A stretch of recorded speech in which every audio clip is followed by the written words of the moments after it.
the 5th century of the Christian era, a philosopher arose who has been remembered as the last one whom Plato might have welcomed into his school. Boëtius, a magnificent person, came in a time in the history of Europe in the Dark Ages was a tragic ground for thinkers, and most of those who had really important things to say perished. Boëtius was one of them. He was sentenced to death, remained for years in a lonely prison, and was finally executed. Before his death, he prepared a little work called The Consolation of Philosophy, and this has become one of the great classics of the world, for it reveals things about philosophy and wisdom that I find in no other writing, either contemporary or later. Actually, we must therefore bear in mind that Boëthius was a very devout scholar, a person of great personal integrity, who devoted most of his life to the search for truth. And every little fragment of truth he found, he served and tried to bring it to the attention of other people. Therefore, we may say definitely that he lived in love of truth, and he died in the consummation that his love had not been in vain. So we start with this problem by introducing a little part of the story of Boëthius. It seems that in this lonely stone prison where he remained for some time before his execution, he was alone with his thoughts. He had nothing to help him or to guide him but his own inner life. He knew perfectly well that he would never be released. It was not day to day, just when, but he knew that his death was inevitable. So with these considerations, he had nothing to fall back on but his own inner life. And realizing this and determined to live according to it, he settled down quietly to the contemplation of truth. And one night, while he was contemplating as best he could in that stone cell the wonders of life and the wonders of the universe, a great light came into his prison. And in that light appeared a magnificent figure of a woman, robed like Hypatia of Alexandria, radiant, hallowed, everything stupendous. And she came up to him and she said, "I am the one you have served. Now you're in need. I will serve you."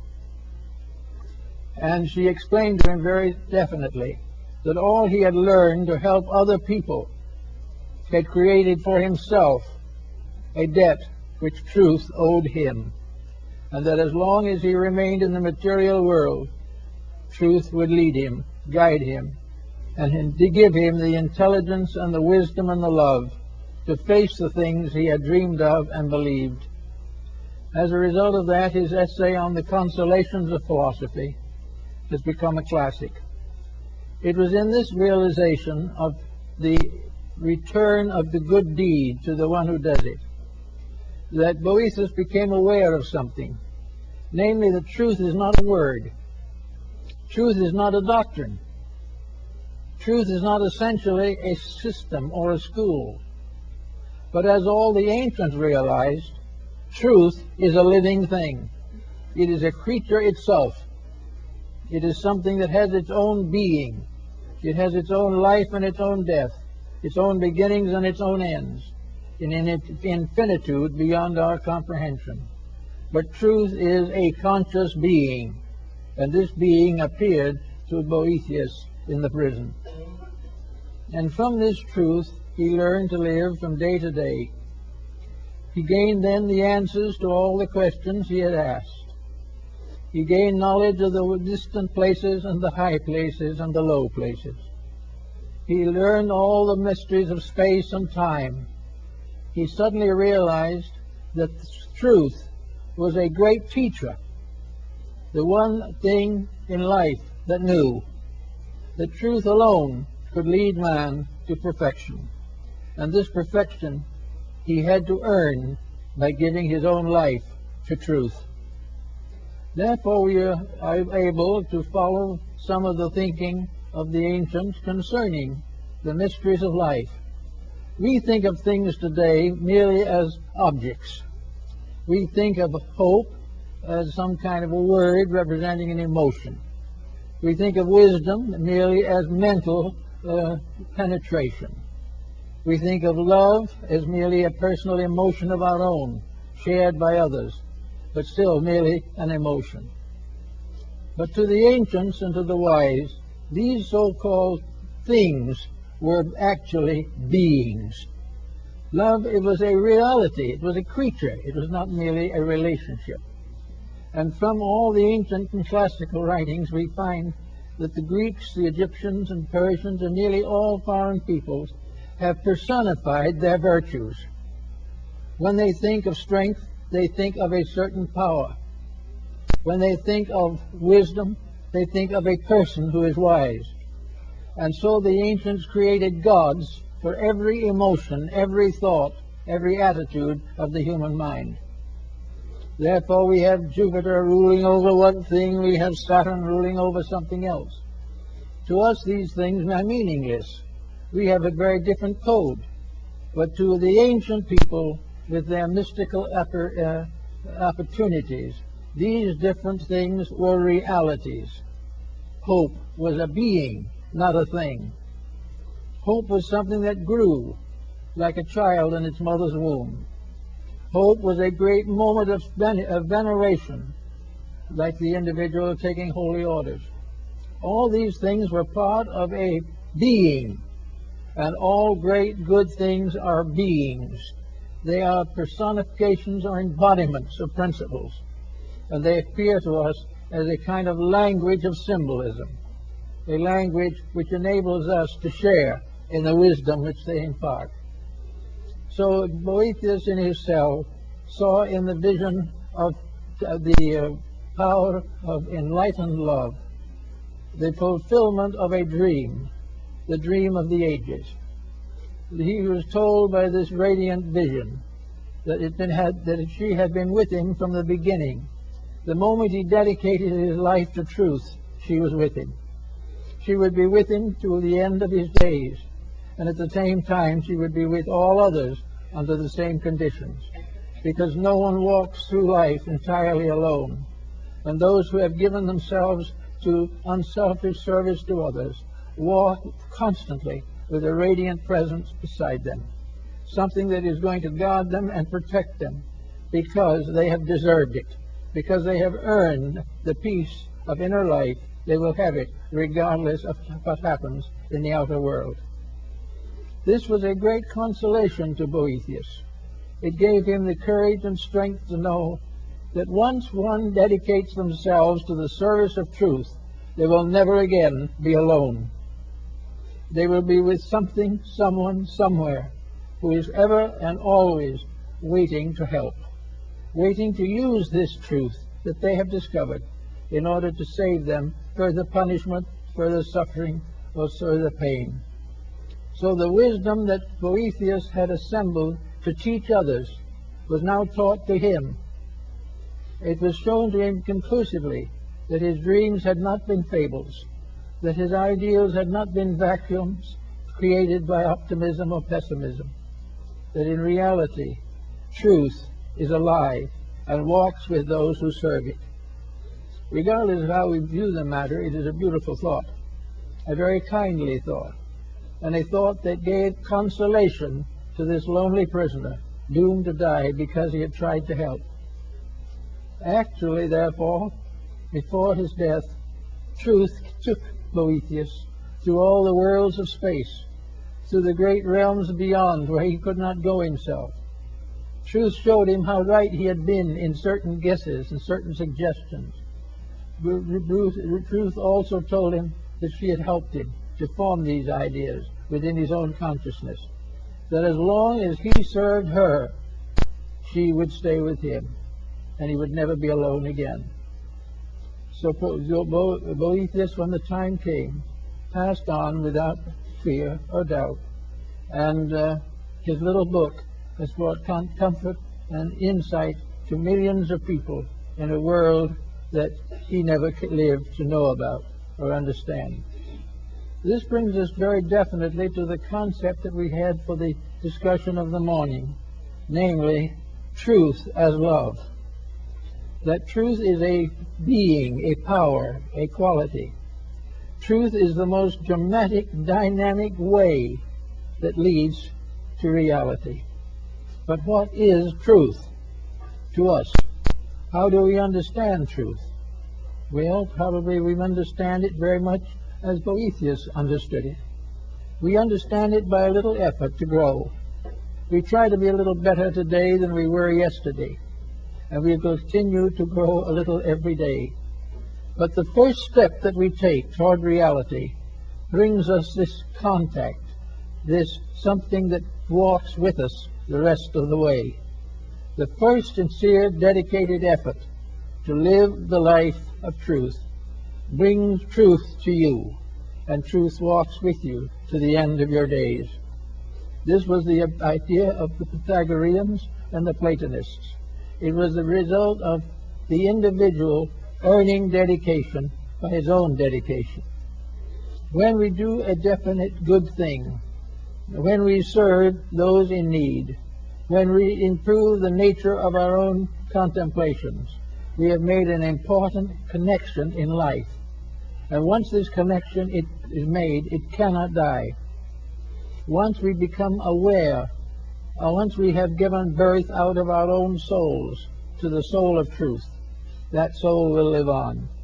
It will go with us, maybe age after age.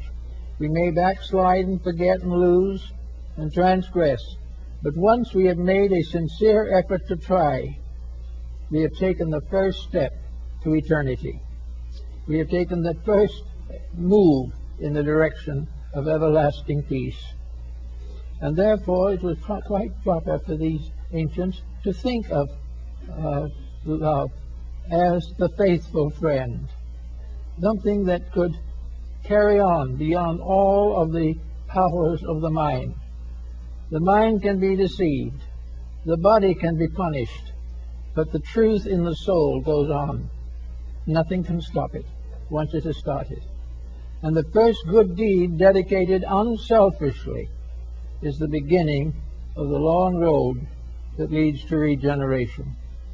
Buddha brings us the same point when he says that the journey to truth begins with a single step. The single step in the Greek system was the first absolutely unselfish, dedicated effort to serve. The one moment in life when we outstrip ourselves, when we are bigger than ourselves, and place a common good above our personal advantage. As long as we are selfish, truth remains alone for us and weeps. The moment we are selfish in our thinking, or in our actions, or in our codes of life, we cut ourselves off from the eternal love which is saved for us in the wonders and mysteries of the mystic life. So it's after a certain period, we do make this effort. It becomes, as Buddha pointed out, after the first step, the second step is a little easier. But of course, all through the first steps and the second and the third, there is the pressure of outside forces. We are constantly under tension and stress and temptation. But as the moment we begin the journey, there is something there standing with us. When the good deed stands alone, as far as we can tell, it is standing actually in the presence of the principle of good in space. There is only one principle of good.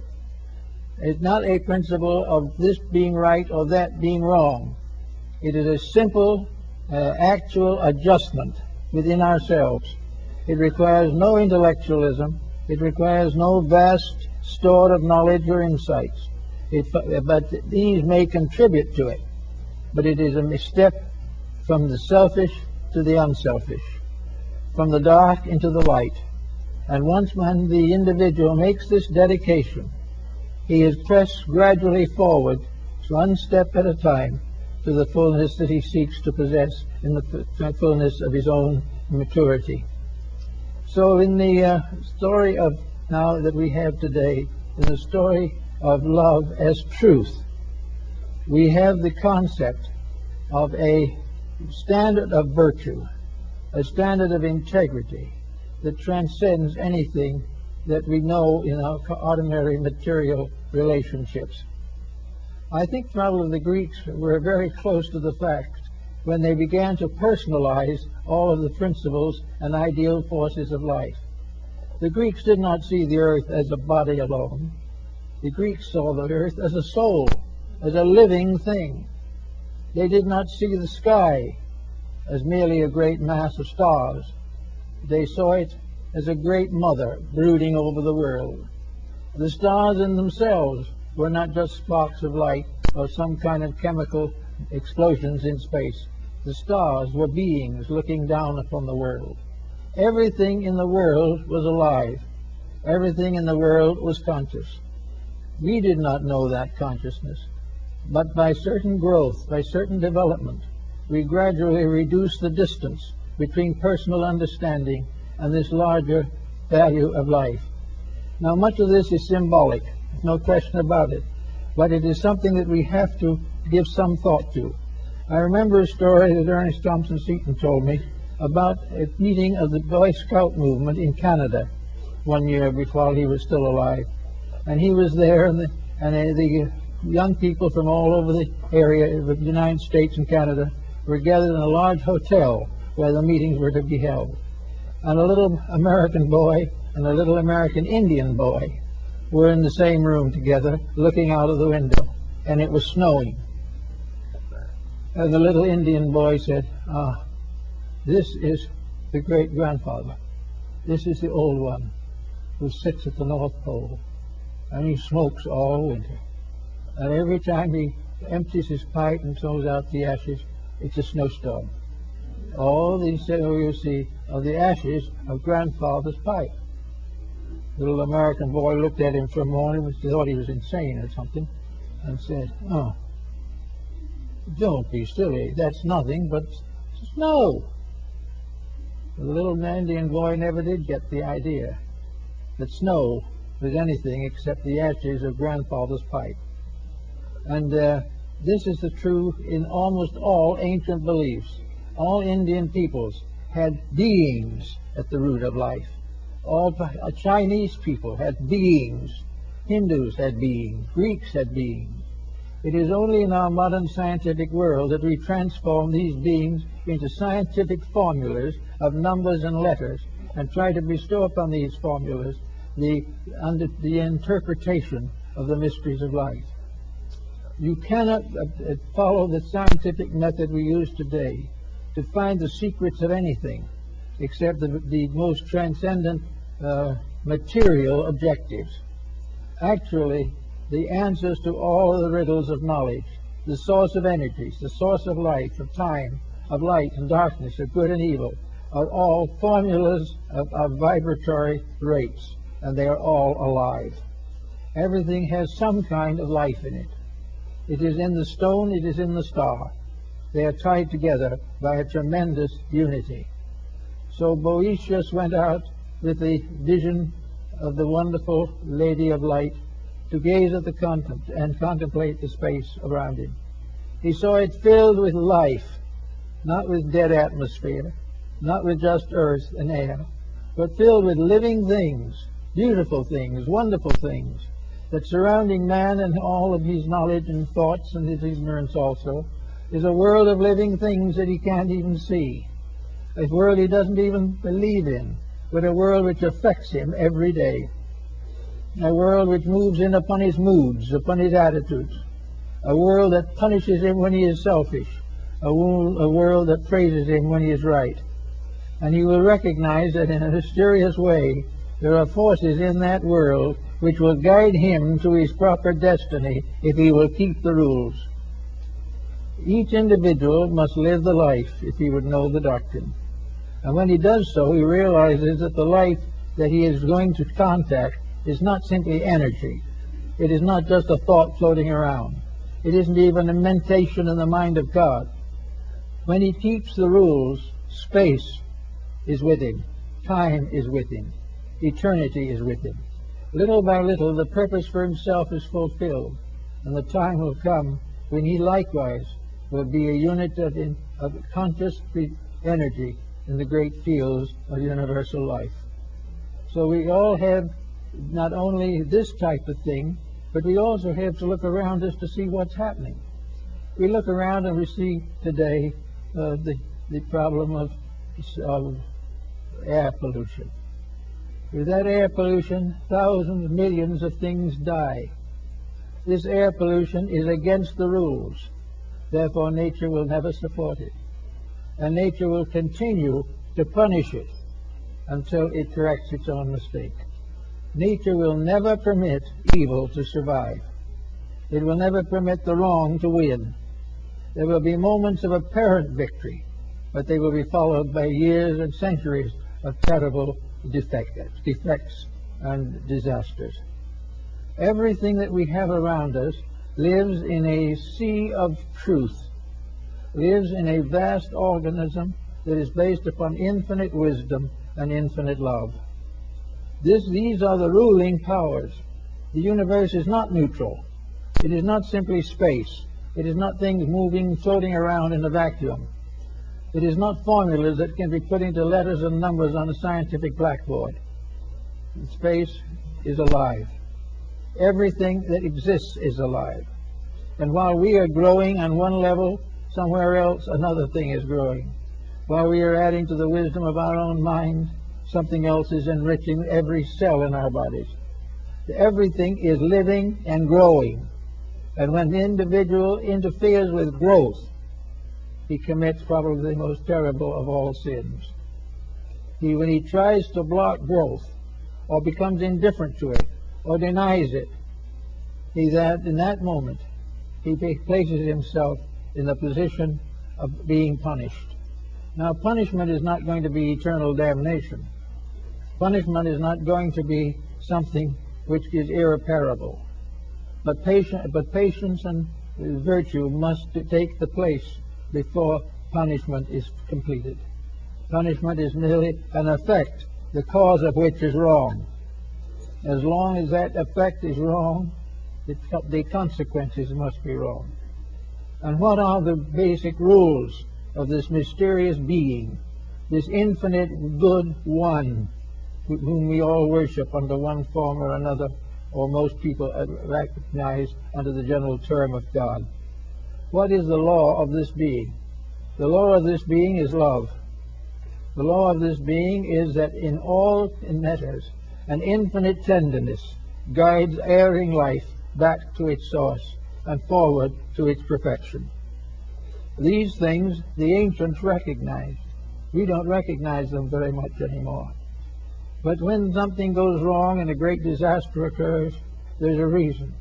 A disaster is never something that is an accident. And no disaster is such that it is irreparable damage. There is nothing in life that is real that can be destroyed. The lowest, most imperfect of all entities must have its growth, must have its place, and must have its chance to win. And it is the rule of nature under God that all things shall win. There is no loss. There can never be. There is only delay. There is only a moment of pause in what might otherwise be a great and glorious mission. So Boethius went forward and went out and paid to the state the debt which it had created. But he no longer feared the state. He no longer feared the world, for he knew that the world itself was good. And these little tyrants who arise live for a day and disappear. And in the great passage of things, each of us, in our own way, must discover our own eternity. Each of us must realize for himself the eternality of the scheme and plan to which he belongs. We must begin to realize that we were not born when we come here. We do not die when we go. Everything in life goes on in life. There is no dead spot anywhere in space. Everything is filled with life, growing, unfolding. And as we look out upon it, we can see as in a meadow the vast flowering and the vast fruiting of a great vegetation. And over it rules Flora, the goddess of the harvest, the goddess of the flowers, the goddess of the herbs. She represents the very principle of the values and powers which the plant kingdom embody. In other words, the plant kingdom is a being growing up. It is not a place, it is not a series of wild seeds that we know nothing about, or of plants that die and never come back. The plant kingdom is an entity, a living thing. It has its comings and its goings, but its eternity is never questioned. It will go on, and if it is abused and perverted and corrupted, it will remain to correct these conditions until they are corrected. And anything which consciously and intentionally destroys these growths or tries to frustrate them will find that his own ignorance becomes a terror to him. The individual who tries to kill something is an individual who will then become frightened that he himself will die. And he was wrong when he thought he killed. He was wrong when he thinks he will die. All things are part of a plan so much bigger than we are that we can't even contemplate them. But this greater reality is, in a sense, our only security.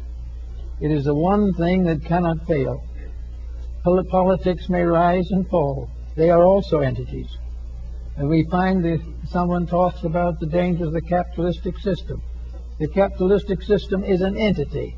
The Greeks and Romans knew it under the name of Pluto, the god of wealth. And the god of wealth is also a divine being. And the god of wealth has to grow and outgrow its own possession of wealth by outgrowing it through all the creatures that it has fashioned. Therefore, wherever wealth is, it must be outgrowing itself. It must be changing into something better. Because it is alive, it has a continuity of consciousness, and it can never rest until wealth ceases to be a danger to any living thing. Everything is growing towards its own perfection and its own immortality. As we go a little further into this rather complicated situation, we realize that all over this earth there are religions, many different faiths, many different beliefs, so many gods, so many creeds, so many paths that wind and wind. But religion finally is one being, and that one being is what nations of the world have called God. Religion is the lifeblood of God. It is part of this tremendous power whose body nature is and God the soul. So this is a being that we deal with. Religions are evolving. People are evolving. Institutions are evolving. Everything that is born grows. And when its maximum growth has been achieved, it slowly disappears to give rise to a new embodiment of itself in something higher and better. We are desperately concerned today about the future of our world, and from a standpoint of our physical existence, we are well justified. But let us also remember that, as the Greeks realized, our world is alive. Our world is a great being crawling through space, passing through the solstices and the equinoxes, and passing through the arches and ways of heaven. Our earth is alive. This again we have forgotten. Therefore, when we exploit it as we do, we forget the troubles that we cause for ourselves. Our earth is a very benevolent mother, and as a Mother Earth, it is worshipped and recognized by most of the faiths and religions of mankind. This earth is a wonderful and gentle thing. But when we begin to exploit this, we recognize that we are doing an evil. We are trying desperately to corrupt something that cannot ultimately be corrupted. This is the kindly mother becomes the stern parent. When we abuse the powers which are given to us, these powers must punish us. Because in the final end, if you do not punish when it is necessary, the ultimate victory cannot be attained. So we have an earth now that is worthy of our consideration, not simply because it is a heap of dirt, not because it is filled with earth or covered with plant life. An earth that is alive as a being, an earth which is worthy of our love, worthy of our tender support, and constantly needing our agreement with its own laws. Unless we keep the rules of earth, earth cannot keep our rules. If we do not give opportunity to all the different forms of life that exist here, these forms of life become shadows and become negative factors at endangering our survival. Yet there in nature there is not one single force that is angry. Nature has never known anger. That is something that the human being has developed. As a kind and loving mother, we would chastise the child, but never to destroy it, only to help it to attain to its own maturity. So when something is wayward, we set up problems to bring it back again into patterns. And to do that, the world is given all forms of educational help. We were given the wonders of nature, and the final textbook, which, as Lord Bacon pointed, is written in the stars and in the elements and in the earth. Paracelsus also tells us that there are three great books from which man can learn the mysteries of life. The first is the book of God, the second is the book of nature, and the third is the book of the human soul. All these things are the source of instruction, but we have to accept it. Now, if we do not accept it, it doesn't mean that a great tyrant is going to come and attack and destroy us. We are not going to be downed by evil. We are going to be corrected as the only way of restoring good. There is no loss. There is no problem of things being destroyed. There is only the problem of the individual being tested according to the degree of enlightenment which he has attained. Nature does not expect imperfect creatures to become perfect in a night. He does not expect all the mistaken laws and rules of existence to be corrected in a single day. But nature demands that individuals every day keep the best rules that they know, that they live according to the convictions that are the best for them and which they have gained over experience and time. In the course of living, every individual has experiences. These experiences either can be developed into a new level of personal development, or they can be resented and can be discarded as evil simply because they fail to gratify us. But there is in nature no evil force. There is in nature no forgetting of good. All things are fulfilled by the very vibrations by which they are caused. Everything flows into everything else in a perfect rhythm of purpose. Therefore, there is never a moment in which we are not given the opportunity to grow, that we are forgiven for our mistakes if we did not know better. Nor is there a moment when we cannot correct these mistakes and go on to something higher and more noble. It is a great school, so to say, but the teachers are alive. They're not books. They are the very living essences of nature itself. They are part of the eternal process which nature provides the human being with a mind and a heart, and then bestows upon the mind and the heart the secrets of survival. Therefore, this is all part of the idea of the fact of the love of truth, the love of the way it really is, the way which we can see if we are able to climb out of the slough of our own despond, if we can rise out of the ignorance with which we have locked ourselves, we can begin to see over the edge to things which is beyond. And when we do that, we will grow a little. And as we grow a little, the problems will become less. So Boethius went forth to die perfectly content, realizing that he lived in a world which not only he had helped to improve, but would continue to serve him, love him, and care for him until he ultimately attained perfection. Everything that tries is rewarded for trying. Why and how? Well, if no one tries, nothing tries, unless it has a vision of something better.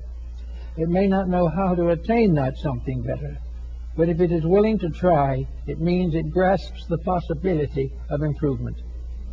The moment the individual grasps at this moment of realization that improvement is possible, he begins to grow. Now, if in the first time he has this realization, he looks around, he says to himself, yes, I think I'll be a little better than I was. I'm going to correct some of my faults. So he goes out, and the first day he's out, he has a little trouble with something, and he gets irritated. Then a little later, something else comes along, and he's a little more irritated. And gradually, this one moment of enlightenment fades out, and he's back again in all his problems and all his miseries. So this may happen many times. There are false starts, well intended, but not supported by sufficient energy, sufficient libido to survive and amount to anything. But ultimately, the effort to grow will produce a fair start. Most of the starts that we have in modern times have arisen within religion. While there are many backstopping and falls in religion today, there is also a great effort to grow spiritually a little. And dedication to religion, dedication to the service of our brother man, dedication to love of God, dedication to the recognition of the great power of redemption in every religion and faith of mankind. When we begin to get this feeling, pretty soon it reaches a point where it doesn't go away entirely. Then we do something very foolish, and we are sorry. We are actually embarrassed to realize that we couldn't do better than that. Well, this embarrassment is the beginning of a gradual growth, in which ultimately we are able to make such advancements as our general condition will permit. We are able to be a little less angry because we've now discovered a way to pacify these situations. We will be a little less selfish because we have begun to realize the needs of others. We will become a little more content when we realize the blessings that we already have. And little by little, this grows until it creates an atmosphere of belonging to a growing world. That somewhere in the invisible planes of things are the powers that move all things to the fulfillment of their natural destinies. Little by little, then, we get to be little better people.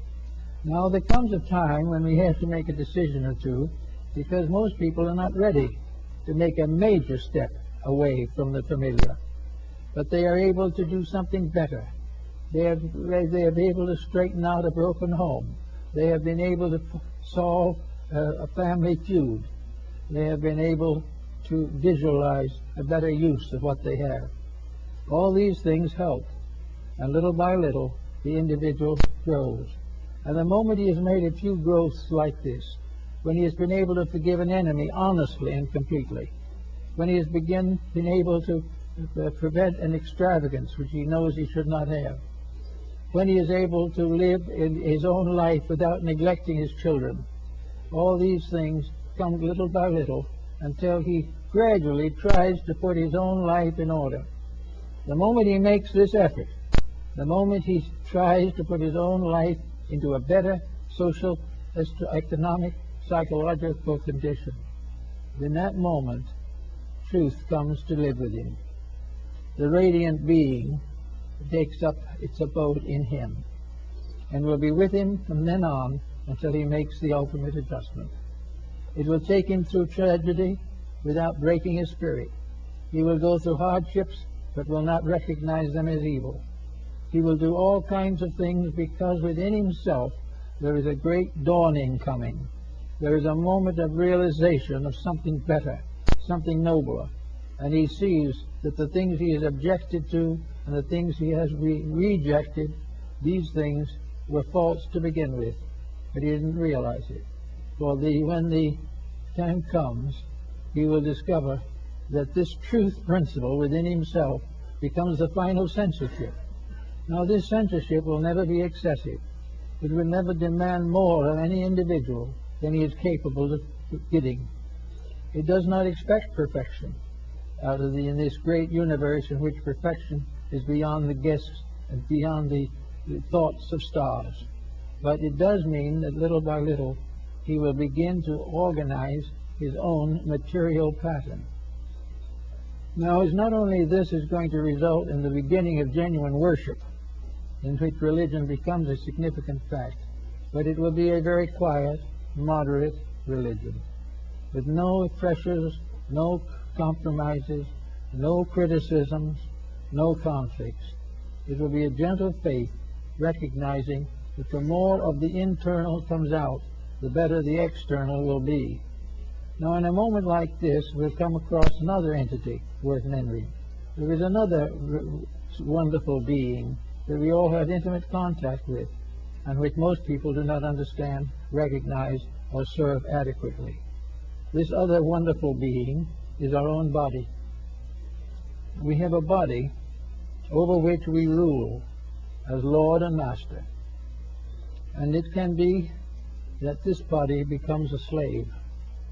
It is not given proper attention. It is misused. It is victimized. It is allowed to suffer merely to the gratification of the mind that dwells within it. Now, truth will never permit the misuse of energy. Therefore, this body, which is our house for a time, has laws and rules that must be kept. And furthermore, it is alive. We know the body is alive. Every cell in it is alive. Every part of it is alive. And yet very few people have ever tried to realize how the human body accumulates around a degree of unfoldment which we call the personality. Anyway, this body is our own particular living sheath, our completely personal organism. It is the first empire over which we can have dominion. It is the first nation we can govern. It is the first form of leadership that we are able to bestow beyond the leadership of our own minds. And the law would be very simple, that we have no right to try to lead or conquer others until we have conquered the flesh.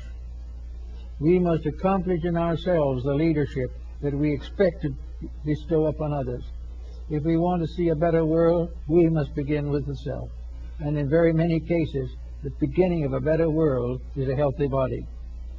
The individual must grow out of all these different things, fulfilling the law, meeting the responsibilities, beginning and ending according to a power and wisdom greater than our own, but in all things in patience and acceptance. Keep the rules and learn the lessons of the day. Now, each embodiment we have, according to Plato, is a day. It is a day in our own growth. It is the day we go to school to learn something.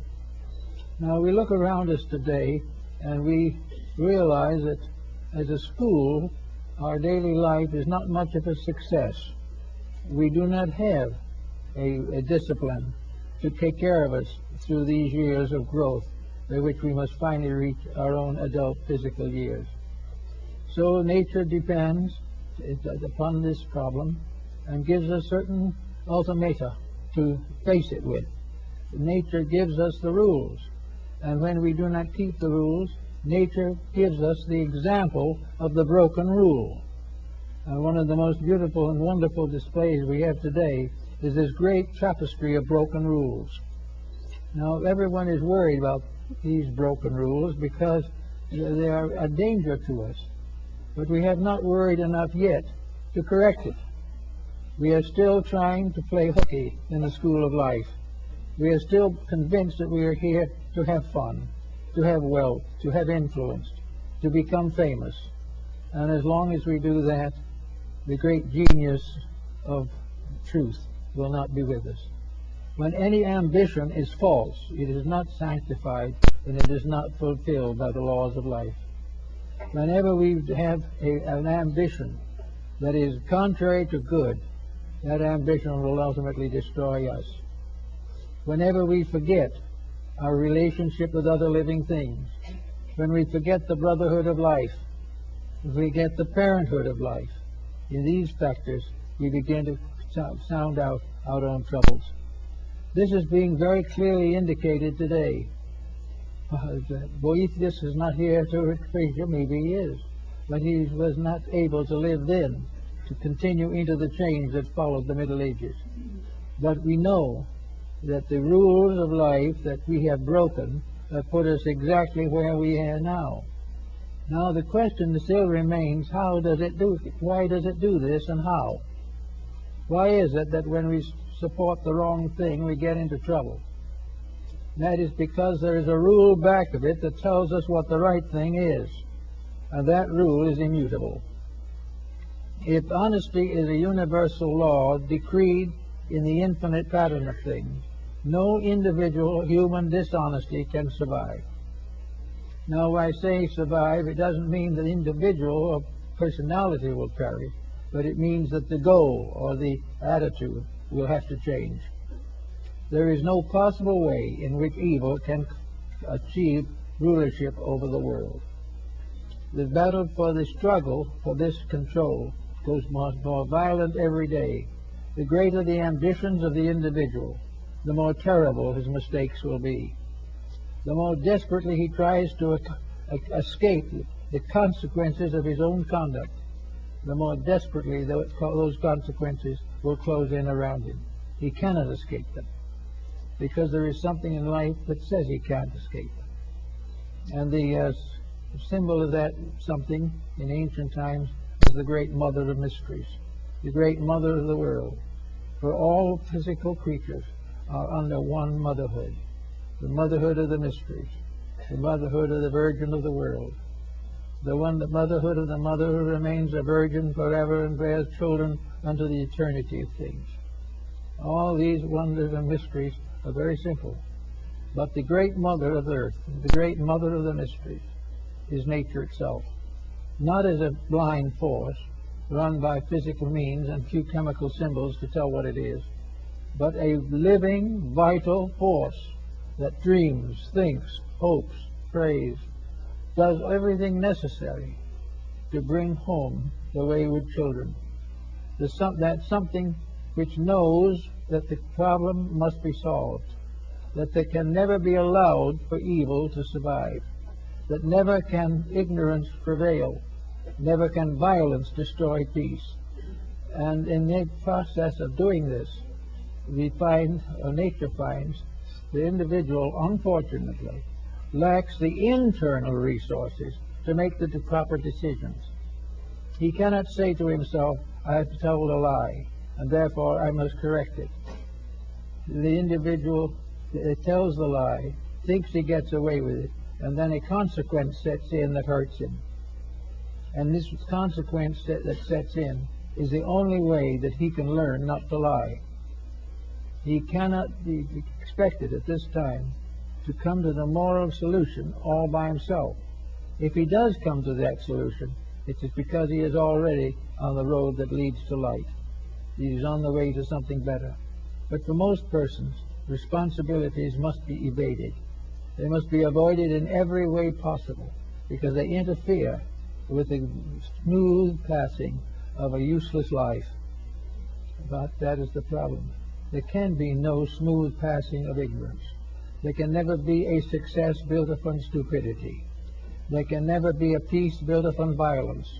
There can never be a wisdom based upon a principle of ignorance. All these things have to be worked out in their own nature. And therefore we are all concerned every day with the world around us. But the great mother of mysteries is with us. She is brooding over us now, just as she always has.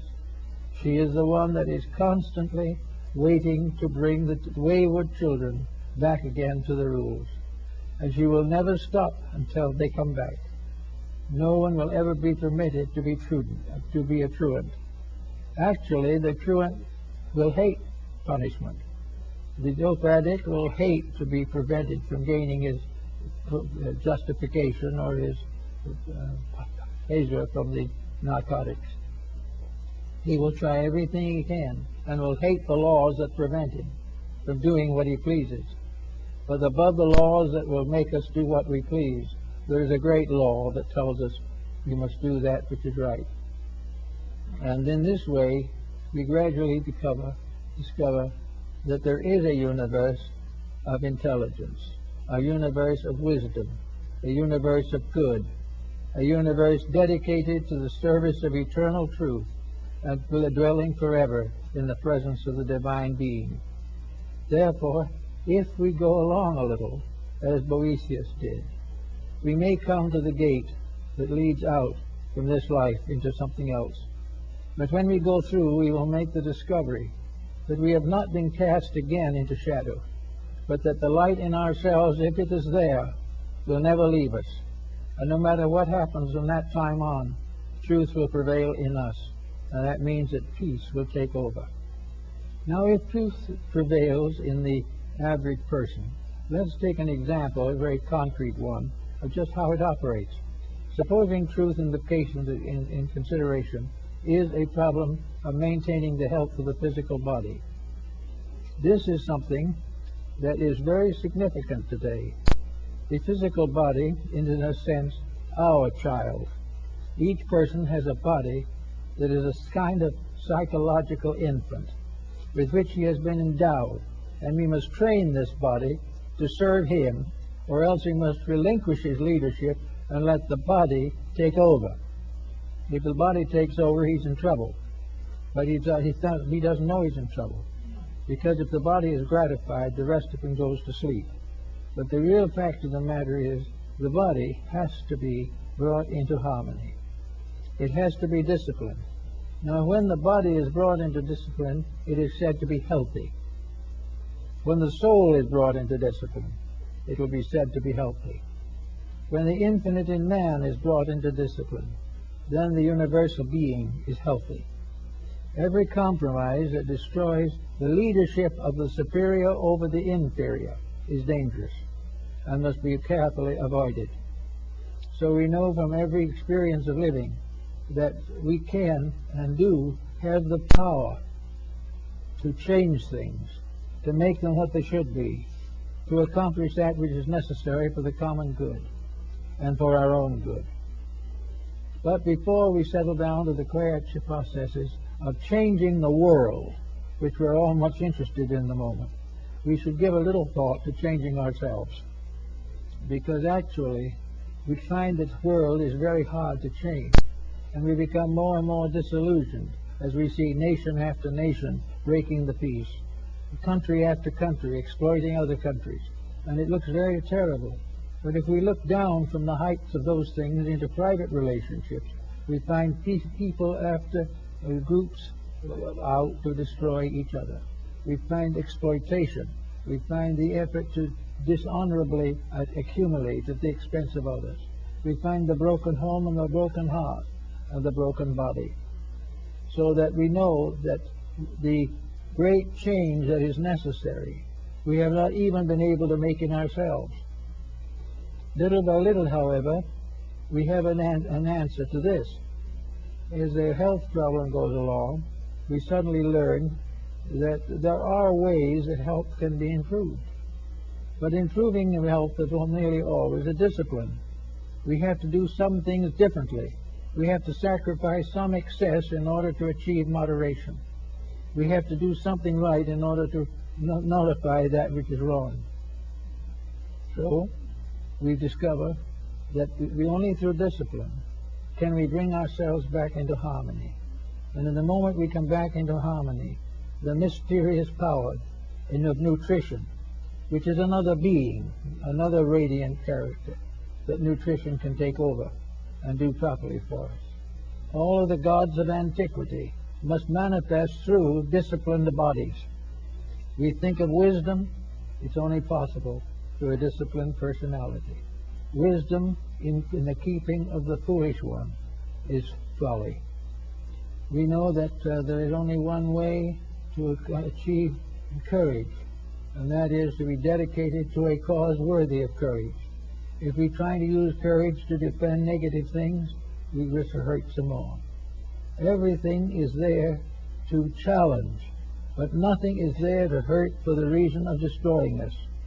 It is because it is the only way to prevent us from destroying ourselves. Now, if we look around us in society today, we see the problem that is coming everywhere at this time. We see the problems of space, of housing, of food, of health. All these things we see very definitely. We realize that something has to be done about them. So we start trying to plant trees. We trying to find ways to purify water. We try to find ways to cleanse the earth of the pollutions and problems that beset it. We try to find ways to control the population, prevent the destruction of natural resources. Let us for a moment turn all these things back into ourselves and realize the reason that we can't solve the problem on the outside is because we haven't solved it on the inside. We haven't made the contact which make it possible. When Boethius was given the presence and vision of the saintly being that came to serve him in his sorrow, he gave us an account of a wonderful discipline, a wonderful courage against circumstances. So if we want to do any of these things on the outside, something must come to us on the inside. We cannot improve the world if we can't even save our own necks. We can't bring peace in the world if we can't have it in our own family. And how can we declare the ambitions are false when we can't stop using narcotics for our own pleasure? All these things come back, as Plato tells us, and as the whole philosophy tells us, that all of these great changes can only come when the human being arises to meet them. The humanity is an entity, one human being. This human being is made up of now pretty close to 6 billion separate human beings. They are like the cells in a human body. They are part of one constitution. Over this one being is a unit, humanity, as one. This we find in the great man of the Zohar in Kabbalism. You find this one great being. And this great being's health and everything depends entirely upon the use that is made of the resources which comprise this great figure. We have to use the resources correctly. We have to solve the problem if we wish to have peace. We must make one humanity if we do not wish to be divided. Now, if we continue to wish to be divided, we not only have the problems of society, but we have the problems of ourselves. The individual who has not transcended his own selfishness is a very poor candidate for reforming the world. It is necessary for each person to recognize that he must make a personal contribution to the integrities of things. He must become aware of truth, of the love of truth, of the love of God as truth, deity recognized in the manifested form of the infinite parent, also always solicitous for the good of its children. We must think of the faiths of men as being the gateways to conduct. We must think also of all the dreams and hopes of the ages and realize that they cannot be fulfilled until the individual loves truth better than he loves himself. There is no way of solving the problem unless we become aware of a strange and wonderful beauty, as Boethius saw it in his prison cell. A radiant being. We can call it peace. We can call it wisdom. We can call it love. We can call it whatever we want to call it. But it is a radiant power that blesses dedication, that rewards definite effort to perfect and to fulfill. It is something that can take over the life of the individual when he is no longer willing to dedicate that life to the fulfillment of his private ambitions. So with all these points, there is this wonderful opportunity that comes, which Boethius noted, and which is the love of truth. Now, love is a very capital word. Love to the average individual is a very physical word. Life and love to the theologian is an emotional experience. Life and love to the philosopher is an intellectual experience. But beyond this is the simple, direct fact of the love of truth. A love which does not require rationalization, does not require scientific proof, does not require anything but the evident fact that if we love peace, we will serve it. And if we serve peace, we will have peace. That if we serve and love truth, we will dedicate ourselves to truth. We will correct the curriculums of our schools. We will add knowledge to the courses necessary to instruct the young.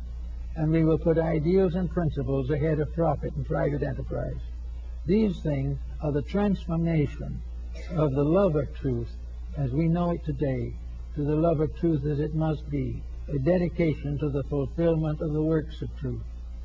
Now, these works of truth are not simply strange things floating around in space somewhere, because truth, as Boetius found out, is a kind of being. It is something that lives but never dies. It is born but never ceases. In other words, it is almost actually another name for the human soul. But whatever we call it, it is the victory, the inevitable victory of good over evil. It is the complete victory of faith over fear. It is the complete victory of virtue over vice.